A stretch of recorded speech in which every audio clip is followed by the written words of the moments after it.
aquí en Dallas y el próximo sábado en Houston, me he sentido motivado a predicar acerca de lo que ocurrió en 1517 y en 1521, ya que el próximo 31 de octubre se estará celebrando los 500 años de la Reforma Protestante.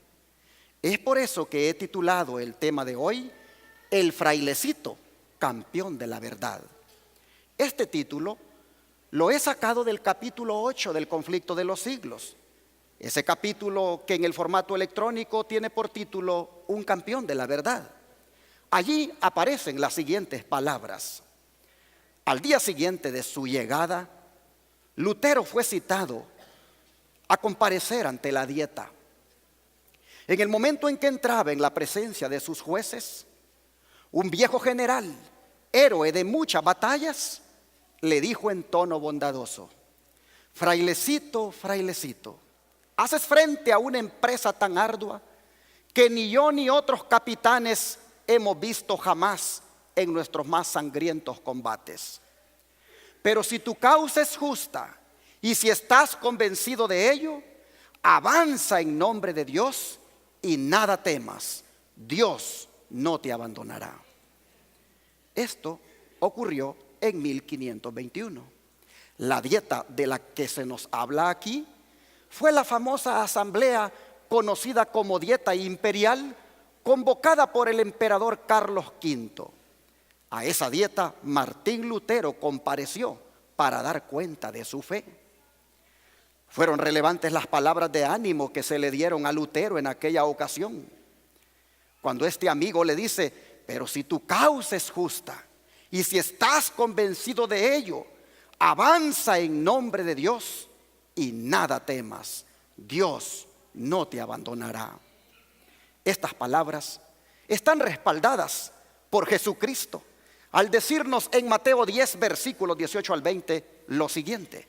Mateo 10, versículos 18 al 20. Y la palabra del Señor dice: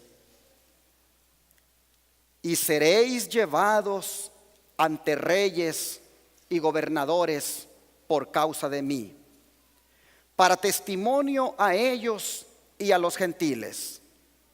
Mas cuando os entregaren, no os preocupéis de cómo o qué habéis de hablar, porque en aquella misma hora os será dado lo que habéis de hablar. Porque no sois vosotros los que habláis, sino el Espíritu de vuestro Padre que habla en vosotros. Hermanos, en las palabras no os preocupéis por cómo o qué habéis de hablar, Jesús no nos está alentando a que seamos despreocupados al estudiar la Biblia. No, porque ya leímos que el Espíritu Santo solo va a recordar lo que hayamos estudiado.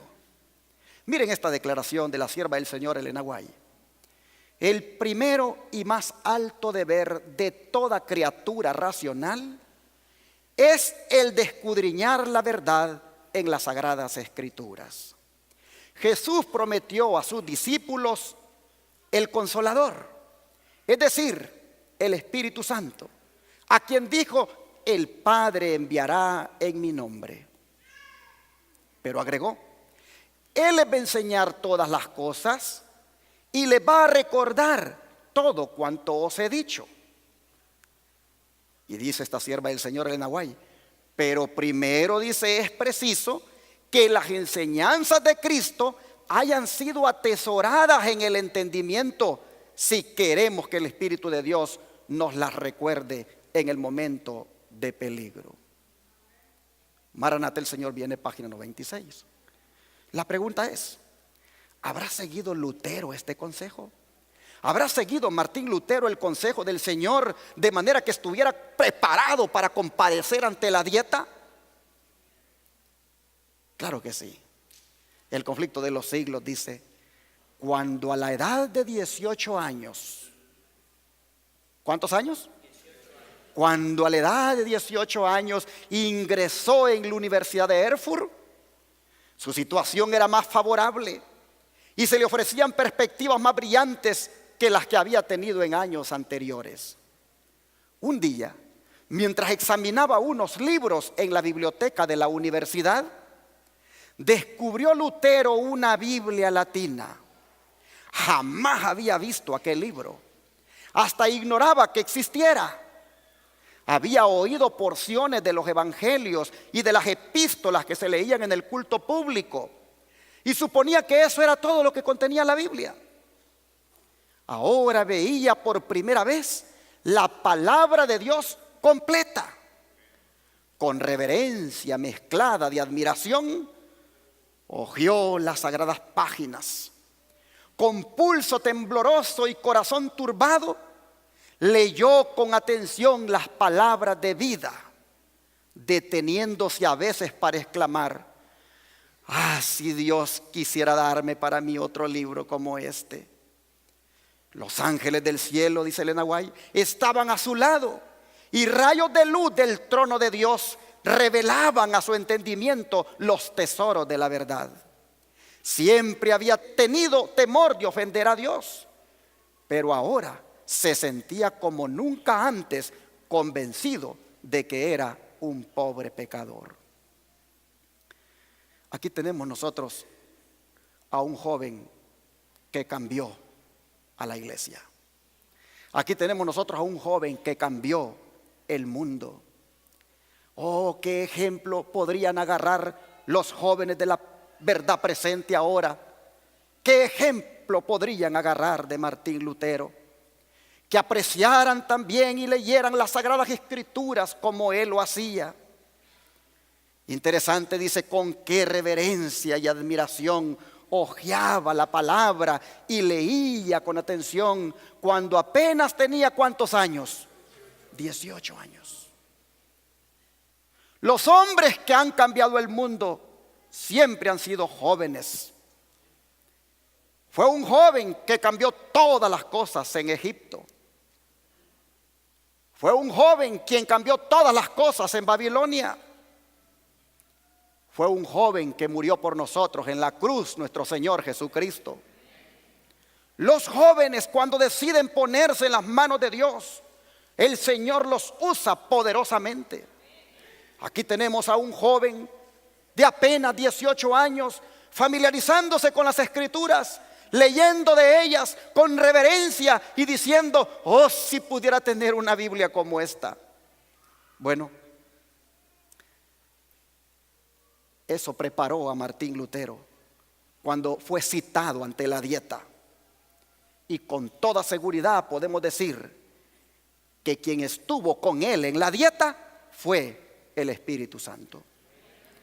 Jóvenes aquí presentes y jóvenes que me puedan estar mirando en el internet o en la televisión, Dios quiere usar a los jóvenes como usó a Martín Lutero. Pero de la cita que acabamos de leer, me llama la atención la última parte, por lo que dice que Lutero encontró en la palabra, y está en amarillo. Pero ahora dice: sentía como nunca antes convencido de que era un pobre pecador. Se sentía como nunca antes convencido de que era un pobre pecador. ¿Qué encontró Martín Lutero en la Biblia? Encontró la convicción de pecado. ¿Y qué es lo que deseó él cuando se miró en las escrituras y se vio que era pecador? ¿Qué sintió? El conflicto de los siglos dice: a medida que se iba convenciendo más y más de su condición de pecador, procuraba por medio de sus obras obtener perdón y paz. Perdón y paz. No hay cosa más hermosa que experimentar perdón y paz, ¿no es cierto? Lamentablemente el joven Lutero buscó alcanzar esas cosas por medio de las obras, porque él pensaba que el perdón y la paz la daban las obras. ¿Qué tipo de obras él hacía? Mire lo que dice el conflicto de los siglos. Comenzó, dice, a observar una vida llena de mortificaciones. Se comenzó a mortificar a sí mismo. procurando dominar, dice, por medio de ayunos y vigilias y de castigos corporales sus inclinaciones naturales, de las cuales la vida monástica no lo había librado. No rehuía sacrificio alguno con tal de llegar a poseer un corazón limpio que mereciera la aprobación de Dios. Verdaderamente, dijo él más tarde, yo fui un fraile piadoso y seguí con mayor severidad de la que puedo expresar las reglas de mi orden. Él era de la orden de los agustinos.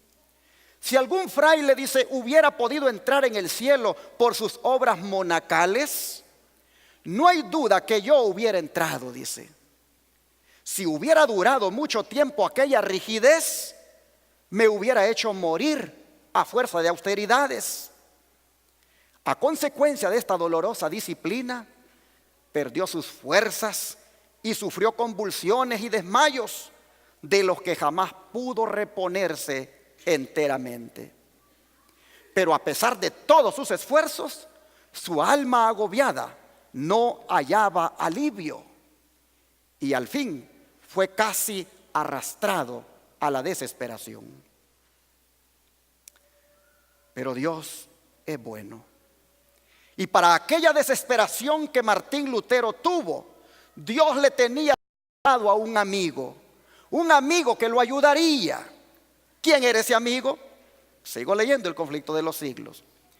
Cuando Lutero, dice, creía que todo estaba perdido, Dios le deparó un amigo que lo ayudó, el piadoso Staupitz. Le expuso la palabra de Dios y le indujo a apartar la mirada de sí mismo, a dejar de contemplar un castigo venidero infinito por haber violado la ley de Dios y acudir a Jesús, el Salvador, que le perdonaba sus pecados. En lugar, le dijo, de martirizarte por tus faltas, échate, le dijo, en los brazos del Redentor. Confía en Él, en la justicia de su vida, en la expiación de su muerte. Escucha, le dijo, al Hijo de Dios que se hizo hombre para asegurarte el favor divino. Ama, le dijo, a quien primero te amó. Y así, este mensajero de la misericordia animó a Lutero, infundiéndole paz en su alma atormentada. Pero noten, hermanos, lo que el amigo le dice. Le dice que confíe en la justicia de Cristo. Y fue entonces que Martín Lutero se encontró con el famoso versículo de Romanos 1:17 que sacudió los cimientos del papado. Vamos a leerlo. Romanos 1, verso 17. Porque en Él la justicia de Dios es revelada de fe en fe, como está escrito, mas el justo por la fe vivirá. Hoy no me alcanza el tiempo para darles un estudio sobre la justificación por la fe. Estoy nada más poniendo bases de por qué sucedieron las cosas que sucedieron en esos años de 1517 a 1521. Fue a partir de este versículo que Martín Lutero miró con más claridad que nunca el engaño que significa confiar en el hombre, el engaño que significa confiar en las obras para salvarse. Fue a partir de este versículo que él descubrió que el hombre solamente puede ser salvo por la fe en Jesucristo. Oh, pero ese versículo sacudió los cimientos del papado, porque el papado en los días de Lutero enseñaba que el hombre es salvado por las obras. Este texto vino a revolucionar el cristianismo. Dice la historia que un día Martín Lutero fue a visitar a Roma y se quedó maravillado de la magnificencia, de la riqueza y el lujo que habían allí. Miró a los monjes que vivían en espléndidas mansiones. Los miró que se ataviaban con los trajes más ricos y preciosos. Lutero consideró que todo aquello contrastaba con la vida de abnegación y de privación que él llevaba y se quedó perplejo. Vean lo que el Conflicto de los Siglos dice acerca de lo que él miró. por todas partes, dice, veía escenas que le llenaban de extrañeza y horror. Notó que había iniquidad entre todas las clases del clero. Oyó a los sacerdotes contar chistes indecentes y se escandalizó de la espantosa profanación de que hacían gala los prelados aún en el acto de decir la misa. Al mezclarse, dice, con los monjes y con el pueblo, descubrió en ellos una vida de disipación y lascivia. Doquiera él volviera la cara, tropezaba con libertinaje y corrupción en vez de santidad. Sin verlo, escribió él, no se podría creer que en Roma se cometieran pecados y acciones infames. Y por lo mismo acostumbraban a decir, si hay un infierno, no puede estar en otra parte que debajo de Roma, y de este abismo salen todos los pecados. Pero como todavía él era sumiso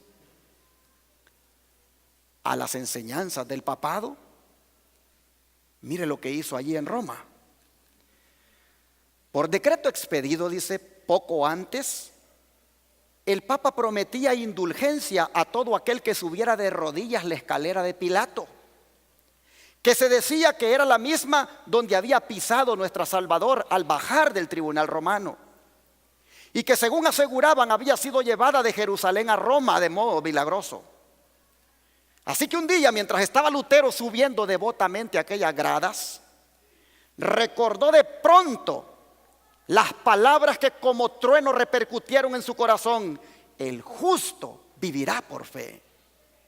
En ese momento, dice, se puso de pie y huyó de aquel lugar sintiendo vergüenza y horror. Sus ojos se habían abierto ahora y ya no se cerrarían jamás para darle crédito a los engaños del papado. Al apartarse de Roma, sus miradas y su corazón se apartaron también.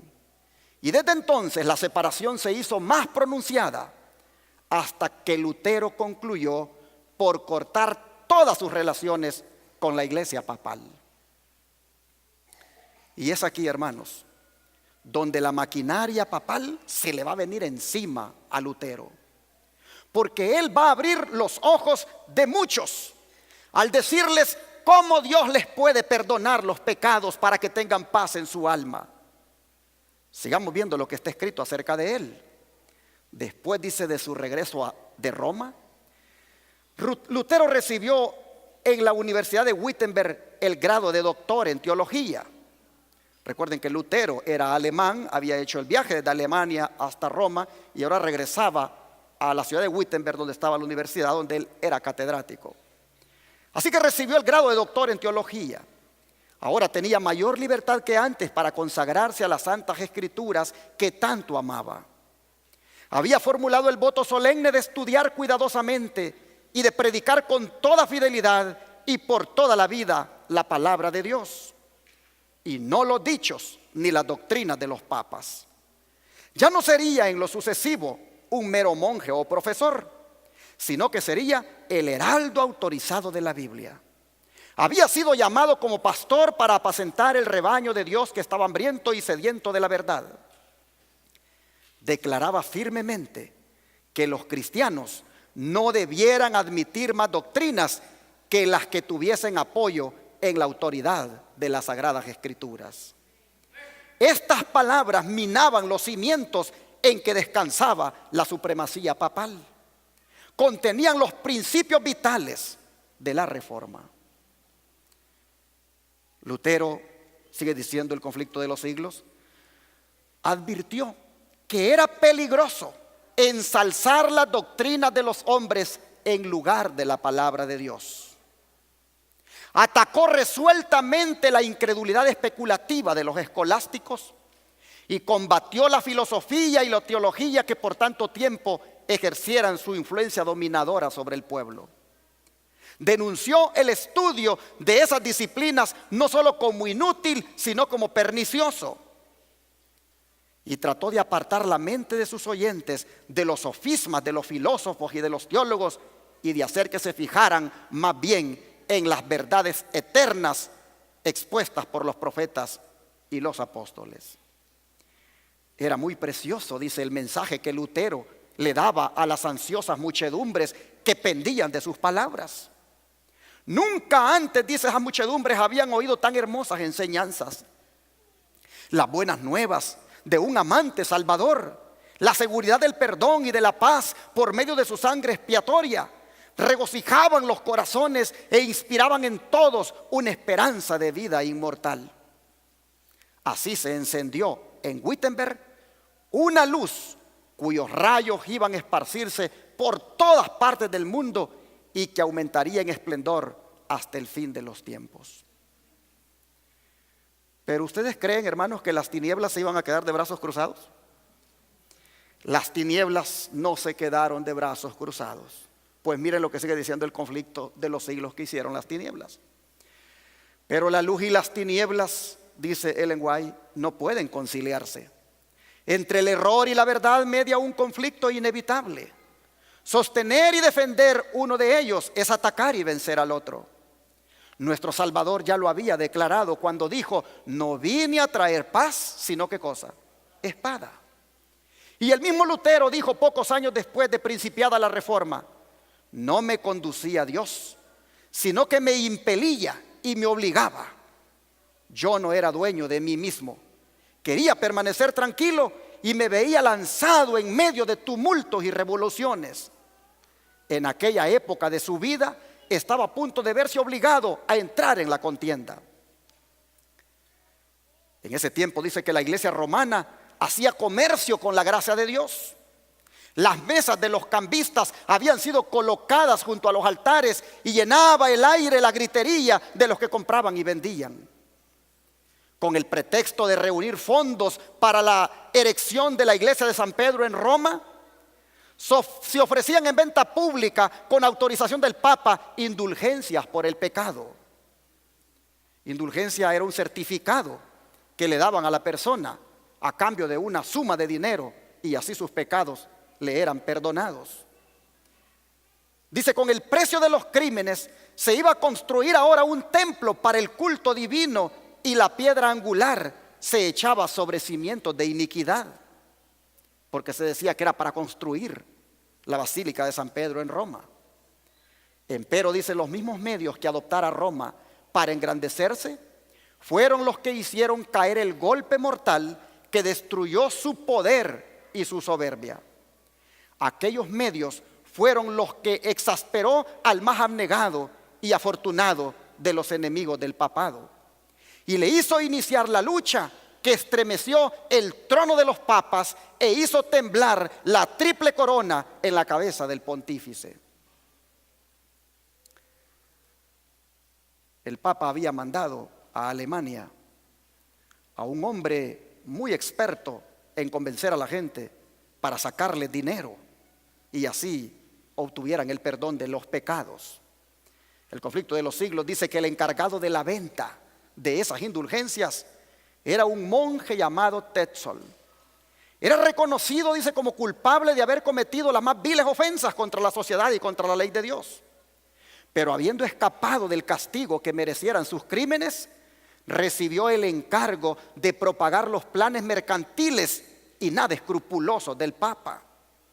Con atroz cinismo, Johann Tetzel dice que divulgaba las mentiras más desvergonzadas y contaba leyendas maravillosas para engañar al pueblo ignorante, crédulo y supersticioso.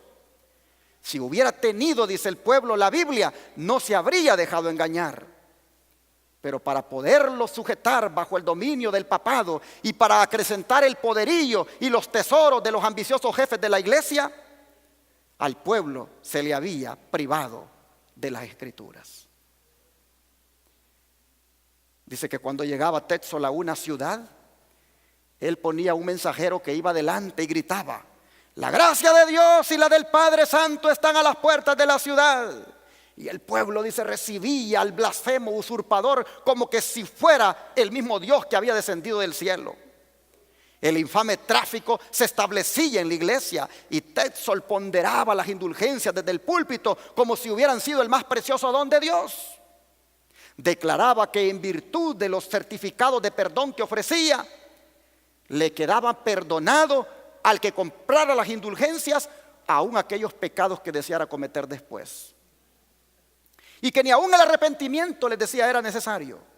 Hasta les aseguraba a sus oyentes que las indulgencias tenían poder para salvar no solo a los vivos, sino también a los muertos. Y que en el instante en que las monedas resonaran al caer en el fondo de su cofre, el alma por la cual se hacía el pago escaparía del purgatorio y se dirigiría al cielo. Así que vivir en ese tiempo, si se creía en esto y había un pariente muerto previamente, pues con el dinero que se depositara, ese pariente podía ser sacado del purgatorio en el mismo momento para que fuera al cielo. Pero esta práctica, hermanos, que Johann Tetzel hacía en nombre del papado, tuvo su precedente en la Biblia, en el libro de Hechos capítulo 8. Vamos allá. Libro de Hechos capítulo 8, verso 20.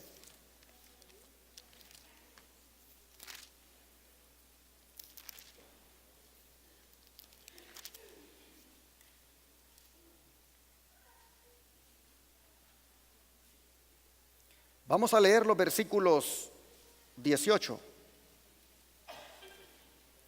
al 21.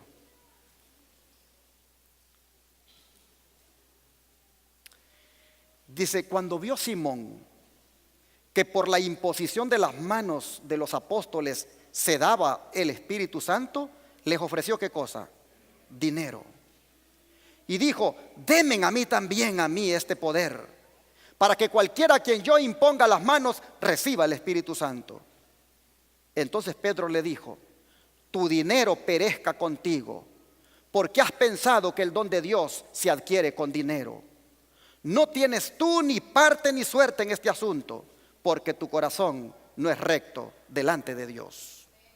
Aquí vemos, hermanos, al apóstol Pedro expresar su disgusto por la oferta de Simón. Y fue sin duda a partir de aquí que a esa práctica se le conoció con el nombre de simonía, que es negociar con las cosas espirituales. Y si Pedro se disgustó con Simón, Lutero no fue la excepción. Cuando miraba a Johann Tetzel hacer eso, pues miren lo que dice el Conflicto de los Siglos acerca de lo que Lutero sintió.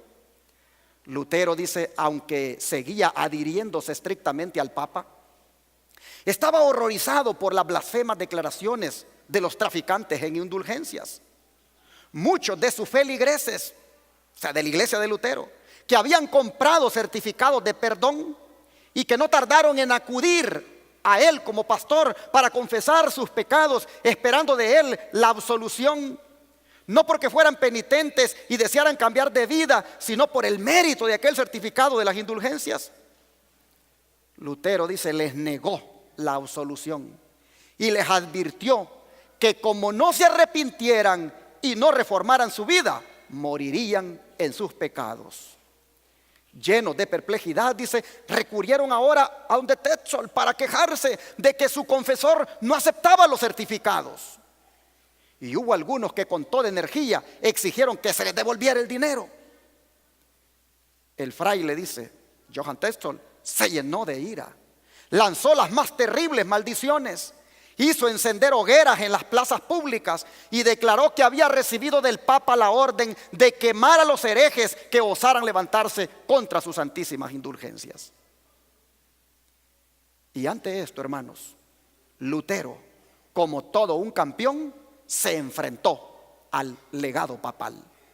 Pues sigue diciendo el Conflicto de los Siglos: Lutero inició entonces resueltamente su obra como campeón de la verdad.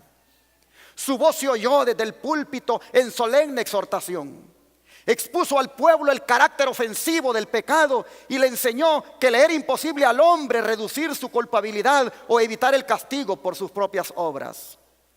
Solo el arrepentimiento ante Dios, les dijo, y la fe en Cristo pueden salvar al pecador. La gracia de Cristo, les dijo, no puede comprarse, es un don gratuito. Y aconsejaba a sus oyentes que no compraran esas indulgencias, sino que tuvieran fe en el Redentor crucificado. Refería, dice, su dolorosa experiencia personal, diciéndoles que él mismo en vano había intentado, por medio de la humillación y de las mortificaciones del cuerpo, asegurar su salvación. Y afirmaba que de que había dejado de mirarse a sí mismo y había confiado en Cristo, había alcanzado paz y gozo para su corazón. Y viendo que Tetzel seguía con su tráfico y sus impías declaraciones, entonces él resolvió hacer una protesta. Lutero resolvió hacer una protesta más enérgica con aquellos abusos. Pronto se le ofreció una excelente oportunidad para hacer la protesta. La iglesia, dice, del castillo de Wittenberg era dueña de muchas reliquias que se exhibían al pueblo en ciertos días festivos, en ocasión de los cuales se concedía plena remisión de pecados a los que visitaran la iglesia e hicieran confesión de sus culpas. Así que de acuerdo con esto, dice, el pueblo acudía en masa allí a Wittenberg. Y una de esas oportunidades, dice, y de las más importantes, por cierto, se estaba acercando. Era la fiesta de todos los difuntos. Y en la víspera de esa fiesta, Lutero, dice, uniéndose a las muchedumbres que iban a la iglesia, fijó en las puertas del templo un papel que contenía 95 proposiciones contra la doctrina de las indulgencias. Declaraba además que estaba listo para defender aquellas tesis al día siguiente en la universidad contra cualquiera que quisiera rebatirlas. Eso sucedió, hermanos, en 1517, convirtiendo a Lutero de esa manera como el caudillo de la Reforma a partir de ese año. Al clavar aquellas 95 tesis en la iglesia de Wittenberg, se considera, hermanos, ese año como el inicio de la Reforma en la iglesia, aunque ya la semilla había sido sembrada por hombres como Juan Wycliffe, Juan Hus, Jerónimo y los mismos valdenses. El 31 de octubre de aquel año, cuando muchos se ponían los disfraces, Martín Lutero le quitó el disfraz a la iglesia católica. Martín Lutero le quitó el disfraz al papado. Las cosas no sucedieron así por casualidad, fueron providenciales. Ha quedado el 31 de octubre de aquel año como el día en que este fraile se enfrentaba a la apostasía que enseñaba que la gente podía pagar por el perdón de sus pecados. Y cuando aquellas proposiciones fueron puestas en la puerta de la iglesia, al leer la gente aquello, hermanos, se le unieron a Lutero en una protesta general en contra del papado. Pues vean lo que está escrito en el Conflicto de los Siglos. Dice que aquellas proposiciones atrajeron la atención general. Fueron leídas y vueltas a leer y se repetían por todas partes. Fue muy intensa la excitación que produjeron en la universidad y en toda la ciudad. Demostraban que jamás se había otorgado al Papa ni a hombre alguno el poder de perdonar pecados y de remitir el castigo consiguiente. Todo ello no era sino una farsa, decían esas tesis, un artificio para ganar dinero, valiéndose de las supersticiones del pueblo, un invento de Satanás para destruir las almas de todos los que confiaran en tan necias mentiras. Se probaba además con toda evidencia que el Evangelio de Cristo es el tesoro más valioso de la iglesia y que la gracia de Dios revelada en él se otorga de balde a los que la buscan por medio del arrepentimiento y de la fe. Aquellas tesis de Lutero, sigue diciendo el Conflicto de los Siglos, desafiaban a discutir, pero nadie aceptó el reto. Las proposiciones hechas por él se esparcieron por toda Alemania y en pocas semanas, dice, se difundieron por todos los dominios de la cristiandad. Muchos devotos romanistas que habían visto y lamentado las terribles iniquidades que prevalecían en la iglesia, pero que no sabían qué hacer para detener su desarrollo, leyeron las proposiciones de Lutero con profundo regocijo, reconociendo en ellas la voz de Dios. Les pareció que el Señor extendía su mano misericordiosa para detener el rápido avance de la marejada de corrupción que procedía de la sede de Roma. Los príncipes y los magistrados se alegraron secretamente de que iba a ponerse un dique al arrogante poder que negaba todo derecho a apelar de sus decisiones. Y así, hermanos, el eclipse más largo de la historia comenzó a disiparse. El eclipse del cual hablé la vez pasada en el sermón anterior fue a partir de este año 1517 que comenzó a disiparse y la luz comenzó a brillar. Pero las cosas, hermanos, no se iban a quedar así para Martín Lutero.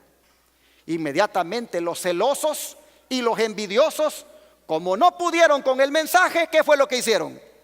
Atacar al mensajero. Pues miren, los astutos eclesiásticos, al ver interrumpida su obra que sancionaba el crimen y en peligro sus ganancias, se airaron y se unieron para sostener sus pretensiones. El reformador, o sea Lutero, tuvo que hacer frente a implacables acusadores, algunos de los cuales le culpaban de ser violento y ligero para apreciar las cosas. Otros le acusaban de presuntuoso y declaraban que no era guiado por Dios, sino que obraba a impulso del orgullo y de la audacia.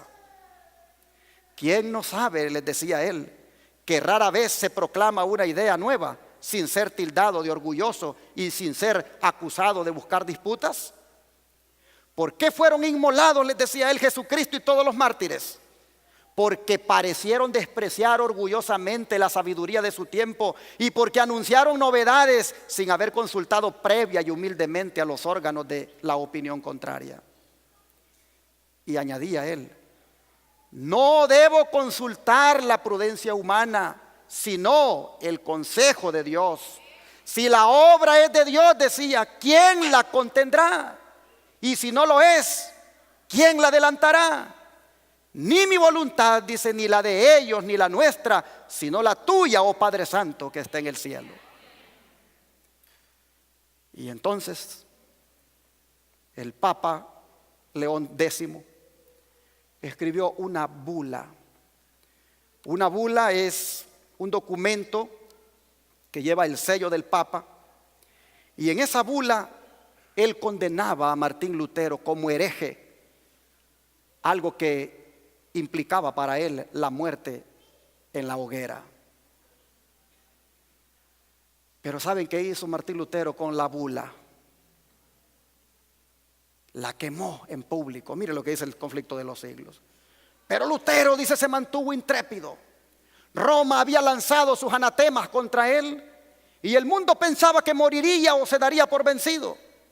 Pero con irresistible fuerza, Lutero devolvió a Roma la sentencia de condenación y declaró públicamente que había resuelto separarse de ella para siempre. En presencia de gran número de estudiantes, doctores y personas de todas las clases de la sociedad, quemó Lutero la bula del Papa con las leyes canónicas, las decretales y otros escritos que daban apoyo al poder papal. Y dijo: al quemar mis libros, porque los libros de Lutero, donde él hablaba de esos engaños que hacía el papado, ya los había quemado el catolicismo. Al quemar mis libros, dijo él, mis enemigos han podido causar mengua a la verdad en el ánimo de la plebe y destruir sus almas. Por esto yo también, dijo, he destruido sus libros. Ha principiado, dijo, una lucha reñida. Hasta aquí no he hecho sino chancear con el Papa. Principié esta obra en nombre de Dios y ella se acabará sin mí y por su poder. Y esto, hermanos, motivaría más adelante el encuentro de dos campeones, de lo cual voy a predicar el sábado en Houston. Ese era el título del sermón en Houston, el encuentro de dos campeones.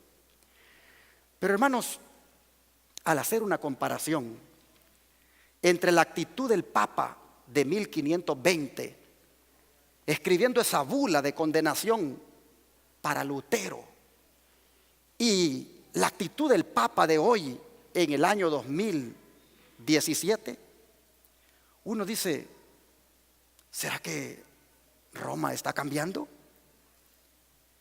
El primero lo excomulgó y el segundo ha estado diciendo en las noticias que reconoce que Martín Lutero no quería dividir a la iglesia, que él solamente quería reformarla. Y por eso va a hacer un viaje a Suecia para estar con todos los luteranos allí el 31 de octubre, cuando estos celebren los 500 años de la Reforma. Pero ¿será que él va a ir a celebrar? Veamos qué dice el presidente por la unidad de los cristianos, lo que ellos van a ir a hacer, el cardenal Kurt Koch. Dice él: no celebramos tanto los 500 años de la Reforma Protestante como los 50 años del comienzo del diálogo entre luteranos y católicos. Mientras los demás van a celebrar los 500 años de aniversario de la Reforma Protestante, ellos van a ir a celebrar que después de 50 años de diálogo ya los tienen en la bolsa. Oh, hermanos, las pretensiones papales que originaron la protesta de Lutero no han cambiado, siguen intactas. Hermanos evangélicos, no seamos ingenuos. El papado está buscando con el ecumenismo embaucar a todas las religiones que guardan el domingo. Y en este evento del 31 de octubre, ellos realmente no van a ir a celebrar los 500 años de la Reforma, sino los 50 años de haber comenzado el diálogo y estar mirando los resultados, que es unir a las iglesias. ¿Por qué digo que las pretensiones del papado no han cambiado? Por esto que está escrito en el Conflicto de los Siglos. Dice: los defensores del papado declaran que la iglesia ha sido calumniada y el mundo protestante se inclina a creerlo. Muchos sostienen que es injusto juzgar a la iglesia de nuestros días por las abominaciones y los absurdos que la caracterizaron cuando dominaba en los siglos de ignorancia y de tinieblas. Tratan de excusar sus horribles crueldades como si fueran resultado de la barbarie de la época, y arguyen que las influencias de la civilización moderna han modificado los sentimientos de ella.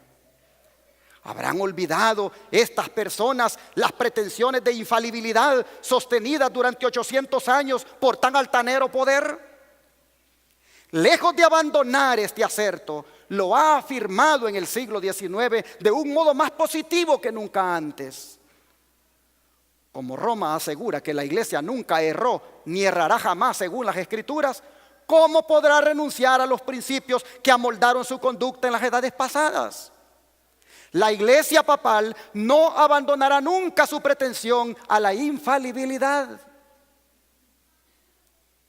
Ellos nunca van a admitir que se equivocaron con Martín Lutero. Todo lo que ha hecho, dice, al perseguir a los que rechazaban sus dogmas, lo da por santo y bueno. ¿Y quién asegura, dice, que no volvería a las andadas siempre que se le presentara la oportunidad? Deróguense las medidas restrictivas impuestas en la actualidad por los gobiernos civiles y déjesele a Roma que recupere su antiguo poder, y se verán resucitar en el acto su tiranía y sus persecuciones. Así que este próximo 31 de octubre, mientras el mundo pondrá los disfraces a los niños y ellos mismos, los adultos, el día de Halloween, el papado se pondrá su disfraz, engañando y simulando que ha cambiado. Pero nosotros, los adventistas del séptimo día, de corazón, seguiremos protestando. Nosotros seguiremos en la protesta. Si el papado cree que la reforma ha muerto, está equivocado, porque habemos iglesias que estamos y seguimos comprometidos con la reforma. Lutero solo la comenzó, pero nosotros la seguiremos hasta el fin, hasta que la verdad triunfe y nosotros triunfemos con ella. La sierva del Señor dice: la reforma no terminó, dice, como muchos lo creen, al concluir la vida de Lutero. Tiene aún, dice, que seguir la reforma. ¿Hasta cuándo? Hasta el fin del mundo. Lutero, dice, tuvo una gran obra que hacer, la de dar a conocer a otros la luz que Dios hiciera brillar en su corazón. Pero él no recibió toda la luz que iba a ser dada al mundo. Desde aquel tiempo hasta hoy y sin interrupción, nuevas luces han brillado sobre las Escrituras y nuevas verdades han sido dadas a conocer, como la de que el sábado es el día del Señor. Dice que había una verdad presente, dice Elena White. Había una verdad presente o de actualidad en los días de Lutero. Una verdad que en aquel tiempo revestía especial importancia. Y así dice, hay ahora también una verdad de actualidad para la iglesia en nuestros días. Al Señor, que hace todas las cosas de acuerdo con su voluntad, le ha agradado colocar a los hombres en diversas condiciones y encomendarles deberes particulares propios del tiempo en que viven y según las circunstancias de que están rodeados. Si ellos aprecian la luz que se les ha dado, obtendrán más amplia percepción de la verdad. Lutero, dice, y sus colaboradores, dice esta sierva del Señor Elena White en El conflicto de los siglos, Lutero y sus colaboradores llevaron a cabo una noble tarea en favor de Dios. Pero como salieron de la Iglesia Católica, como habían creído ellos mismos sus doctrinas y las habían defendido, no se podía esperar que descubrieran de golpe todos sus errores. Su obra consistió en quebrantar las cadenas de Roma y darle la Biblia al mundo. Pero habían importantes verdades que ellos no descubrieron y graves errores a los que ellos no renunciaron. La mayor parte de ellos, dice, continuaron guardando el domingo junto con las festividades católicas. Es verdad, dice, que consideraron que su observancia no se basaba en autoridad divina alguna, pero creyeron que había que guardarlo por ser un día de culto generalmente aceptado. Pero hubo unos, sin embargo, que honraron el sábado del cuarto mandamiento. Entre los reformadores de la iglesia debe darse un lugar de honor a los que se levantaron para vindicar una verdad generalmente ignorada, incluso por los protestantes. Es a saber, los que sostuvieron la validez del cuarto mandamiento y la obligación de guardar el sábado de la Biblia. Hubieron allí, hermanos, algunos que sí fueron fieles al mandamiento. Cuando la Reforma, dice, rechazó las tinieblas que habían reposado sobre toda la cristiandad, aparecieron en muchos lugares los observadores del sábado. Hermanos, hay que prepararnos, porque al igual que Martín Lutero, nosotros vamos a tener nuestra propia dieta. Es decir, tendremos también nosotros nuestra propia corte en un futuro. Y entonces se va a requerir que tengamos la misma determinación que Lutero tuvo. Él decía, mi conciencia, decía, es prisionera ¿de qué cosa? De la palabra de Dios. Y no puedo, decía, ni quiero revocar nada, reconociendo que no es seguro o correcto actuar contra la conciencia. Que Dios me ayude. Y con esta declaración de Martín Lutero, hermanos, nació el derecho a la libertad de conciencia. Con esta declaración de Martín Lutero nació el derecho a la libertad religiosa y también nació el derecho a ser disidente. Hoy en día estos derechos, tristemente, aún el Israel moderno se los viola a sus feligreses. A los verdaderos protestantes hoy del Israel moderno que surgen en su seno, igualmente como a Martín Lutero, se les persigue. Y ya no se diga con los ministerios de sostén propio. Pero como Lutero nosotros debemos decir, no puedo ni quiero revocar nada, reconociendo que no es seguro o correcto actuar contra la conciencia. Que Dios me ayude. Hermanos, se requiere ser valientes en esta hora.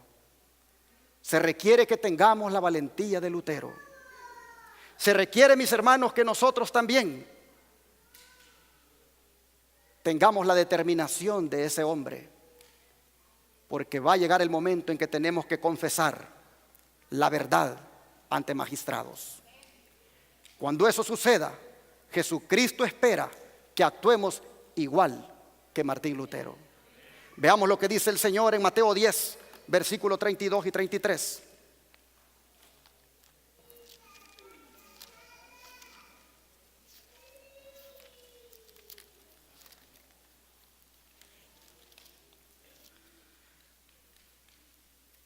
Mateo 10, versículos 32 y 33. Cualquiera pues, dice Cristo, que me confesare delante de los hombres, también yo le confesaré delante de mi Padre que está en el cielo. Y cualquiera que me negare delante de los hombres, también yo le negaré delante de mi Padre que está en el cielo. Hermanos, ¿qué espera el Señor de nosotros cuando nos veamos confrontados ante una dieta o corte en términos actuales? ¿Qué espera el Señor de nosotros? Que no lo neguemos, que como Lutero igualmente digamos: no me voy a retractar de sostener que el sábado es el día del Señor. No me voy a retractar de que el pueblo remanente de Dios en este tiempo final tiene la característica de que guarda los mandamientos de Dios y tiene el testimonio de Jesucristo. Hermanos, es necesario que nosotros hagamos un compromiso con la verdad. Es necesario que nosotros también ahora le digamos al Señor: dame el valor de Martín Lutero. Dame ese coraje de mantenerme firme cuando otros caigan. Yo quisiera en esta hora, hermanos, hacer una oración especial para que nos comprometamos con la verdad. Yo sé que adventistas del séptimo día todos parecemos ser, porque venimos el sábado a la iglesia, pero donde verdaderamente se va a saber quién es el adventista del séptimo día es cuando se ve aprobado como Martín Lutero en cuanto a la fe. La pregunta es: ¿irás a negar la fe? ¿Irás a ser firme y valiente para confesar a tu amado Jesucristo? Oh, hermanos, se necesita que Dios nos ayude.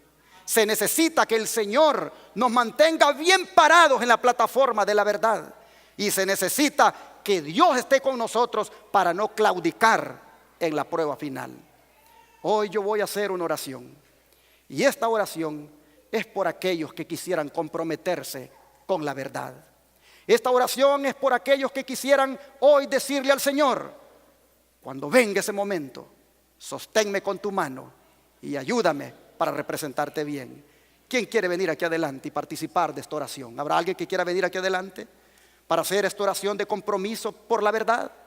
Para hacer esta oración de pedido al Señor de ayuda para poder sostenernos en los momentos de prueba. Oh, hermanos, todos tendremos nuestra dieta, todos tendremos nuestra corte como Martín Lutero la tuvo. ¿Cómo reaccionaremos? ¿Cómo actuaremos en ese momento? Este es el momento para pedirle al Señor: prepárame para cuando llegue ese momento. Este es el momento para decirle a Jesucristo: desde ya invísteme con el poder de tu Santo Espíritu, para que como Lutero, también ante magistrados, yo vindique tu nombre. Vamos a pedirle al Señor esa ayuda, hermanos, porque sin Él no lo podremos hacer. Oh Padre Santo y Soberano, cómo, Señor, te valiste de hombres en el pasado para que defendieran tu verdad. Nosotros aquí, Padre, somos un movimiento que proclama con valentía estas verdades. Mientras otros, bajo la palabra prudencia, no quieren decirlas, nosotros por tu gracia, por tu ayuda, nos hemos mantenido proclamándolas por todo lo alto. Sabemos, Señor, que esto va a traer consecuencias. Sabemos, Padre, que pronto se han de enfocar sobre nosotros las miradas. Sabemos, Padre, que pronto se ha de venir todo un plan de exterminio para la secta aborrecida. Pero Dios, ahora hemos nosotros, inspirados en estos 500 años de la Reforma, hemos nosotros evaluado la actitud de un hombre que se puso en tus manos y que ante la verdad de la justicia de Cristo valientemente la proclamó. Hoy, Padre, te ruego para que tu Santo Espíritu venga a nosotros y nos invista de poder y nos capacite y nos prepare para los momentos difíciles que han de venir. Padre, te pido que la verdad que hoy profesamos, no solo la profesemos, sino que seamos santificados por ella. Te ruego, Señor, que esta verdad que proclamamos la vivamos de todo corazón, la sigamos compartiendo y, Padre, que mucha gente conozca tu verdad. Señor, en tus manos nos ponemos y sé tú el que esté con nosotros para recordar lo que estudiemos y que esté con nosotros para darnos las palabras que hemos de hablar. Ayúdanos, Señor, a ser fieles, a no claudicar, que aunque la prueba sea dura, nos mantengamos fieles y firmes, confesando tu nombre. Todo esto, Padre, te lo pedimos en el nombre de Jesús. Amén. Y ahora cantaremos el himno de batalla de la Reforma Protestante. El himno de Martín Lutero. Castillo fuerte es nuestro Dios.